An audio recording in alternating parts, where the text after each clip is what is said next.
آج کی اس نشست کے اندر یہ بات ذکر کی جائے گی کہ اہل نار سے دوزخ کے دروازے پر کیا سوال کیا جائے گا۔ وما توفیقی الا باللہ۔ بسم اللہ والصلاة والسلام علی رسول اللہ، اما بعد۔ محترم ناظرین، السلام علیکم ورحمۃ اللہ وبرکاتہ۔ قیامت کے مختلف احوال میں سے ایک حال دوزخ کا بھی ہے کہ جسے اللہ تبارک و تعالی نے کفار و مشرکین، فاسق و فاجر قسم کے لوگوں کے لیے تیار کیا ہے، جس کے اندر مختلف قسم کے عذاب ہیں۔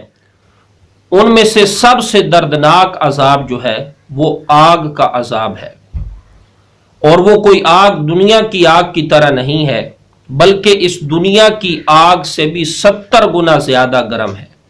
اور حدیث پاک کے اندر موجود ہے کہ 1000 برس تک دوزخ کی آگ کو دھونکا جاتا رہا تو اس کا رنگ سرخ ہو گیا، پھر مزید 1000 سال تک دوزخ کی آگ کو دھونکا جاتا رہا تو اس کا رنگ سفید ہو گیا، پھر مزید 1000 سال تک دوزخ کی آگ کو اسی طرح دھونکا گیا تو اس کا رنگ سیاہ ہو جاتا ہے۔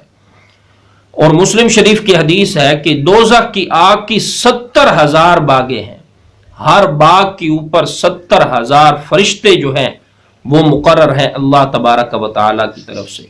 تو اس لیے انسان کو چاہیے کہ ہمہ وقت دوزخ کے عذاب سے پناہ مانگتا رہے اور جنت کی نعمتوں کی طلب کرتا رہے۔ قرآن مجید فرقان حمید میں اس بات کی بھی صراحت موجود ہے کہ دوزخ کے جہنم کے 7 دروازے ہیں۔ اللہ رب العالمین ارشاد فرماتے ہیں، اعوذ باللہ من الشیطان الرجیم وَإِنَّ جَهَنَّمَ لَمَوْعِدُهُمْ أَجْمَعِينَ لَهَا 7 أَبْوَابٍ۔ اللہ رب العالمین ارشاد فرماتے ہیں کہ جو لوگ شیطان کے پیروکار ہیں، ایسے لوگوں کے لیے دوزخ کی جہنم کی وعید ہے کہ جس کے 7 دروازے ہیں۔ اور دوسرے مقام پر اللہ تبارک و تعالی ارشاد فرماتے ہیں، وَسِيقَ الَّذِينَ كَفَرُوا إِلَى جَهَنَّمَ زُمَرًا، کہ کفار کو ہانکا جائے گا گروہوں کی صورت میں دوزخ کی طرف۔ جب وہاں پہنچیں گے تو دوزخ کے دروازے کھول دیے جائیں گے۔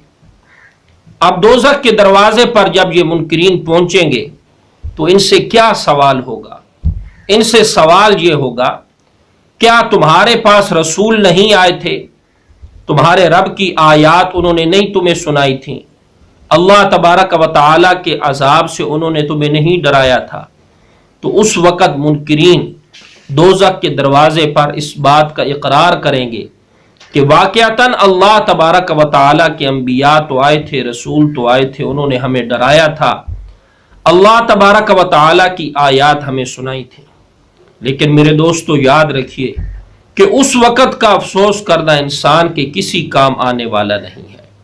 انسان کے لیے یہ بڑی مختصر سی زندگی ہے کہ جس زندگی کے اندر انسان حضرات انبیاء علیہم السلام کی تعلیمات کو فوکس کرے اور حضرات انبیاء علیہم السلام کی تعلیمات پر ایمان لاتے ہوئے ان کی سیرت کو اپنانے کی انسان فکر کرے۔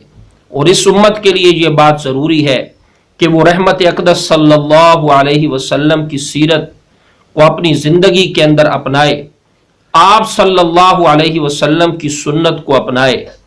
اللہ تبارک و تعالی نے جس طرح ایمان لانے کی اپنی اس لا ریب اور بے عیب کتاب قرآن مجید فرقان حمید کے اندر ترغیب دی، اسی طرح انسان ایمان کو قبول کرے، اسی طرح انسان ایمان پر کاربند رہے۔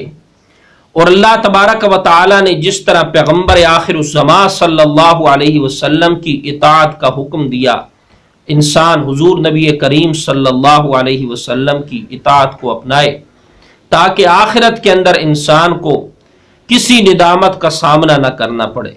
اللہ سے دعا ہے کہ مالک کائنات عمل کی توفیق عطا فرمائے۔ یہ میسج اور پیغام جو ابھی آپ نے سماعت کیا، اسے آپ زیادہ سے زیادہ آگے شیئر کریں تاکہ زیادہ سے زیادہ لوگ مستفید ہو سکیں۔ وما علینا الا البلاغ المبین۔